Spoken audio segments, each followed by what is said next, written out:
বলেন সুবহানাল্লাহ।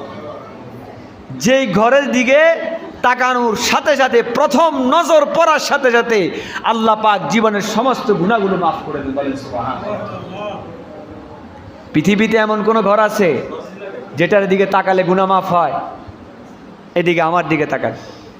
পৃথিবীতে এমন কোন ঘর আছে যেটার দিকে তাকালে গুনাহ মাফ হয়? আল্লাহু আকবার।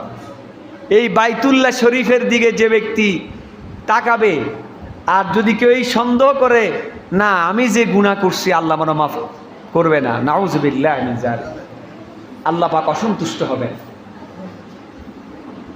কেন অসন্তুষ্ট হবেন? মানুষ স্বাভাবিকভাবে, উদাহরণ দিচ্ছি, কেউ যদি বলে আপনি লোকটা বহুত খারাপ, এটা কি আপনি খুশি হবেন? যদি বলে না উনি অনেক উদার মনের মানুষ, সুবহানাল্লাহ, উনার মনটা অনেক বড়, উনি মন ভালো ওনার, উনি যে যা চায় দিয়ে দেয়, বলেন না সুবহানাল্লাহ, ঠিক কি না? এটা বললে মনটা খুশি হয় না? খারাপ মানুষ হলেও তার মনটা গলে যাবে, কি বলেন ঠিক কি না?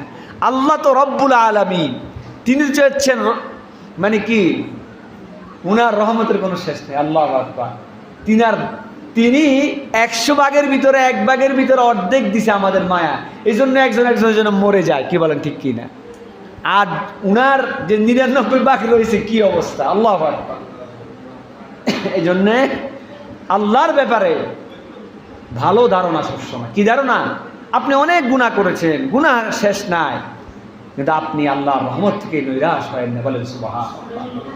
আপনার গুনার সীমা আছে, আল্লাহর রহমতের সীমা নাই, বলেন সুবহানাল্লাহ।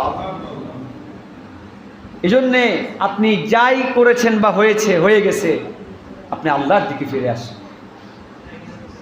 যাই হোক, তো বাইতুল্লাহ শরীফের দিকে যখন মানুষ একটা চিন্তা করে দেখেন, একজন মুমিনের, একজন মুসলমানের, একজন মানুষের সবচেয়ে বড় আশা কি? আল্লাহর ঘর দেখা। আল্লাহু আকবার। রবির রওজা দেখা, আল্লাহু আকবার।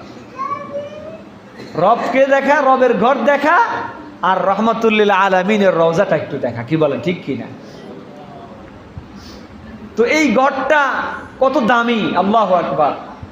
এই ঘরটার দিকে যখন আপনি তাকাবেন, আল্লাহ আপনার জিন্দেগির গুনাহগুলো মাফ করে দিবেন, বলেন সুবহানাল্লাহ। শুধু তাই না, দেখার সাথে সাথে আপনি যেই দোয়াটা করবেন, আল্লাহ আপনার ওই দোয়াটাই কবুল করবেন, বলেন সুবহানাল্লাহ।